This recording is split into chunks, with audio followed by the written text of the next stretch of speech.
Alright YouTube, what is going on? It is Bigfoot500 here from the Tactical Zone today, bringing you the next part of our squad deathmatch series on Battlefield 3. Today we're moving on to the map of Operation Firestorm, and in this game basically what I'm going to be telling you all about is what I've done so far in this series, and basically tell you how to play every single map in squad deathmatch to really improve on it, give us our tips to you to hope that you get on better when you're in a situation like this. Now, I'll start off this game here with the recon kit, and through it I'm pretty sure I change, but nonetheless sniping I feel is the way to go at the start here. Get a really nice clip, get about 3 or 4 of them, overall really nice.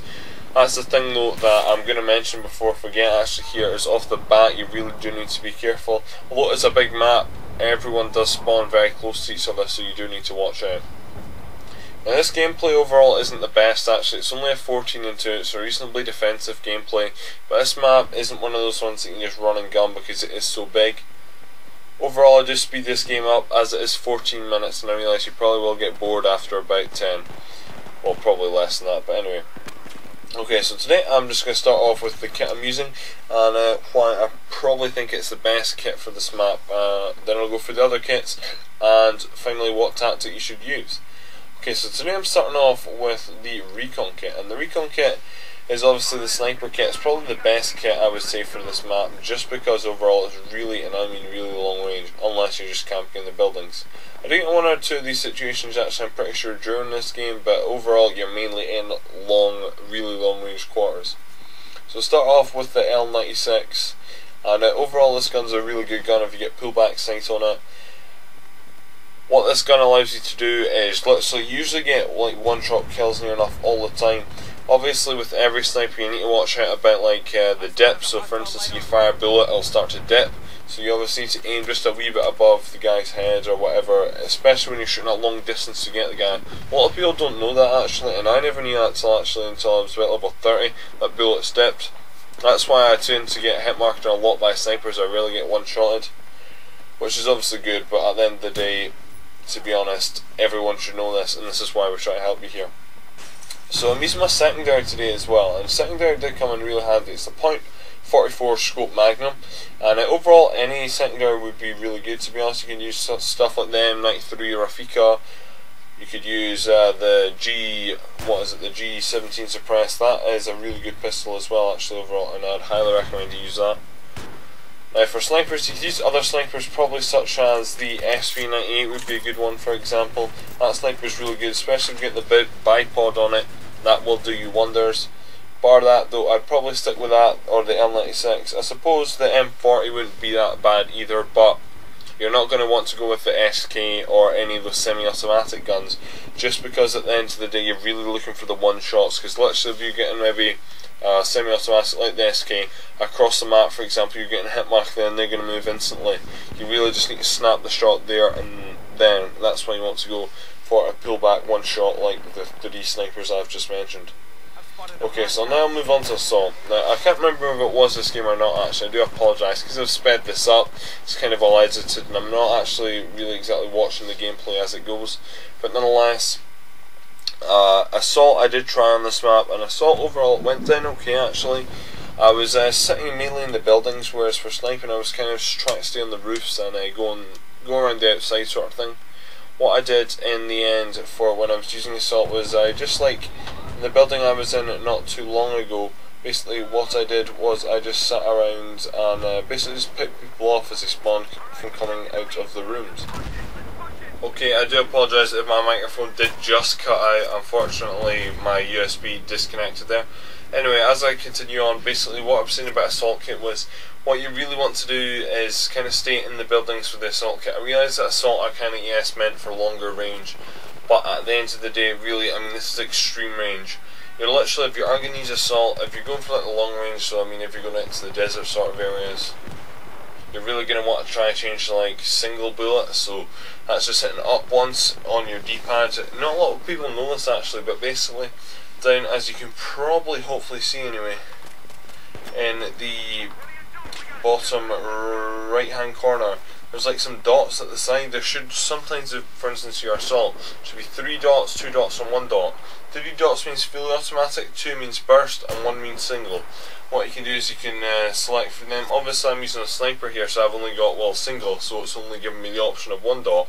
But obviously, if it's maybe a 3 burst like the KH2002, for example, that would be, I'd have 1 and 2. Now, moving on from Assault, Engineer. Engineer is one of those ones again which you really can't use unless you're in buildings in this map. To be honest, calling with, same with Support. Good thing is about Engineer though is if you're armed doors you do have RPG, so you're more likely to win close quarters. Plus with those SMGs, that means that you are going to definitely get the upper hand in close quarters. But that really eliminates you from going outside at all, so it's maybe, to be honest, it's about 12 and a dozen another, to be honest. It's really totally up to you, and it's a chance that if you're going to stay in the building all game, well, that's up to you, but that means, to be honest, you can't go outside. Now with that out of the way, Support. Support is one of those ones where, to be honest, it's going to be the buildings again. The only good thing about Support is probably the mortars. Now, the mortars are a good thing on this map overall. For instance, I'm on this roof camping, to be honest, throughout this game, sniping, right?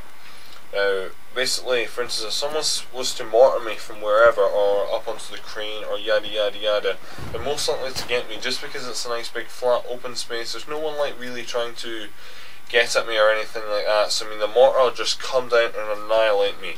That's a good thing. I realise that the map is that long that you might not actually be able to get the whole map covered with the mortar, so you might have to move, for example, in the middle at the side, because you might not be able to base yourself at one end. There was a guy mortaring in this game. He didn't get me in the end, but overall I did see that he got a few kills from the feed, and to be honest, it seems like a good tactic. Okay, so how are you going to really play this map? This map is one of those ones where, to be honest, you could do a few things. I would actually possibly recommend spending some time in the tank. And because this game, on this game type, goes on for roughly, I would say, I don't know, about God knows how long. It's about 15 minutes, so I mean it's usually about 5 minutes longer from your usual squad deathmatch. So it is a considerable amount longer. So basically, to speed this process up and to get you really, there's kind of 2 parts to the map. The desert in the middle splits it up from the top and the bottom end. That's what I classify it anyway as.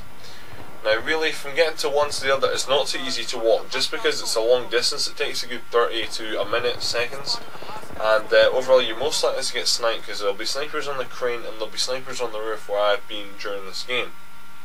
So obviously, it's a bit of a risk. But if you're going to move, I'd recommend using a tank.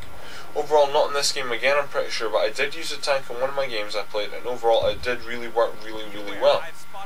Why did it work really well? Because I was getting from A to B really quickly, and basically I was killing them up one end, coming down the other, killing them again, and really just getting them kind of trapped into the buildings. A teammate would run in, annihilate them, and that would be then cleared out. Not too hard. Bar that though, really what you're going to want to do is, if you're using a sniper for example, you're going to want to try and stay on height. Height is a big thing on this map. For example, obviously I'm on this roof of this building throughout this game. You can obviously be on other roofs of the surrounding like warehouses. Also the crane's not a bad place. The only bad thing about the crane is though, is you really do need to calculate that dip really well with the sniper, just because you're, especially if you're obviously up at the top end of the map, up that end, sniping down to the bottom end is going to be really hard, just because obviously people are going to be moving around as well. What I'd also recommend doing during this game is possibly getting someone to get their MAV out, so it's like that UAV sort of thing that flies around and spots people. Just because it's such a big map, you do not always see everyone a lot, to be honest. It would be nice to get an extra pair of eyes in the sky to go up and basically just to help you out, spot people so you can actually get the kills. With that said, to be honest, good luck with this map. I'll continue in summing up. Basically, snipers, you just want to be at height and you want to be kind of high up or outside on the map. To be honest, you can snipe from out in. It's a risk going into the middle sort of desert area. I wouldn't go in it. If you're going to stick in the warehouses, I would probably go with SMGs overall, just because they are the best for that situation. Bar that, guys, that is really all I've got to say on this map. Hope you do better than I did. I did 14-2, which was okay, and it usually was near enough with the sniper all the time, to be honest. Nonetheless, I highly recommend sniping. That's my final conclusion for this map. Hope you have enjoyed this video. If this video thoroughly helped you, make sure to favourite it. If it just helped you, or overall you liked it, make sure to leave it a like rating.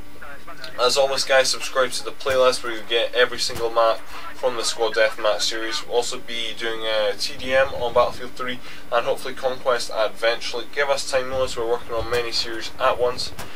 Obviously subscribe, because from there you can get all our latest videos and tutorials. Okay, hope you have enjoyed this. My name is Bigfoot500 and I am out.